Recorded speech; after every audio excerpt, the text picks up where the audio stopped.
Hey guys, Powerline and whatever your name is here. Anyways, so we are going to do a comparison today of two Griffin Survivor cases. They're pretty durable.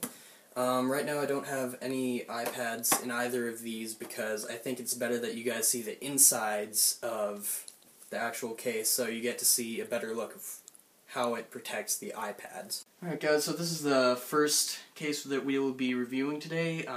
It is a Griffin version 1. As far as I know, you can check online for that. Check online. So yeah, some good things about this is that it has a 6-foot drop rate, so that means that you can drop it from 6 feet and it'll probably survive. But yeah, I've actually tried that before. It did survive. So don't worry about that. Anyways, it's also comfy to hold, and it keeps the iPad somewhat secure, so if you shake it around, you'll feel it jiggling around in there, which kind of stinks. But that's okay, as long as it's keeping it safe. But also, let's move to this podium here. This podium isn't that good, but like some bad things about it is that the podium covers up these sound buttons. Like here, show the camera here. Like it covers up this bottom one, so it makes it kind of hard to get at, which kind of stinks.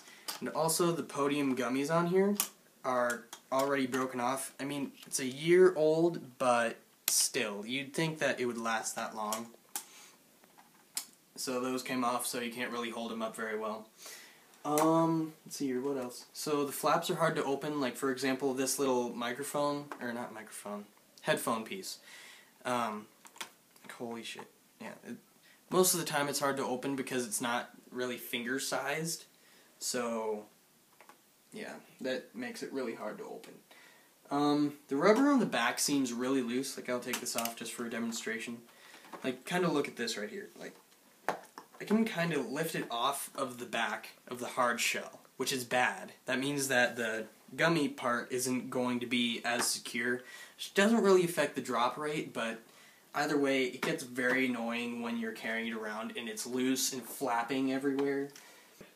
Alright, and also one last thing about this case is it's really hard to access these camera and speaker flaps. The main problem I have with it is that if you want to keep it open, you have to hold it open. So like if you're doing a video, you'd have to hold it like this the entire time, or else it's going to flap over the camera and you probably won't have a very good video. And the sound isn't quite as critical, but it still gets kind of annoying not being able to hold it open. So that's about it with this case. Let's move on to the next one. So this is the second case that we're going to be reviewing.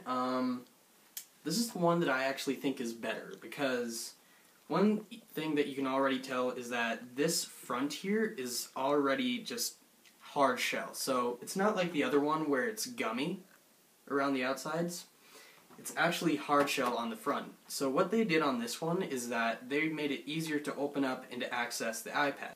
Basically, like, you can just easily flip open these little flaps here and boom, there's your iPad, already open. Well, with this one you actually have to peel off the entire gummy case, and that gets very annoying after a while.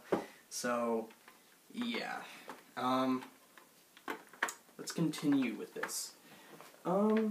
So, just like the other one, this one has a 6-foot drop survival, and it's also very comfy to hold. And unlike the other one, this one keeps the iPad very secure, and the rubber on the back is also secure. So it actually has little notches where you can keep the rubber, and it'll keep the rubber locked in there so that it won't be flapping around everywhere. It's easy to access the camera and speaker on this one because you actually flip it open, you flip it around, and it stays open on both the speaker and the camera. So that's very nice. Very nice new feature.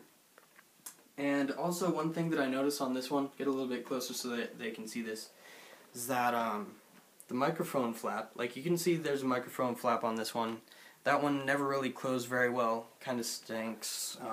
With this one though, there is no flap, but what actually happened is that they added a little waterproof film over it, so that way, like, if you drop it in a puddle or something, that won't get into the case and break the iPad or something like that.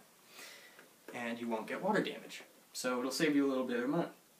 The one bad thing about what came with the case was that the podium, this thing broke so easily. I wasn't very pleased with this.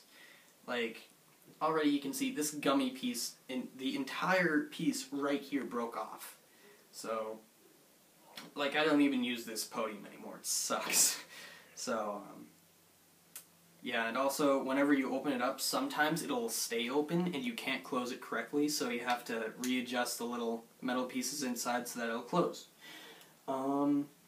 One thing that I don't really like about the case itself is that the home button is way too sensitive. Anyways, guys, that's these two cases. I hope you like our video. Like, subscribe, and yeah, so I hope this is helpful. See you guys in a later video or something, I don't know. Signing off. Peace.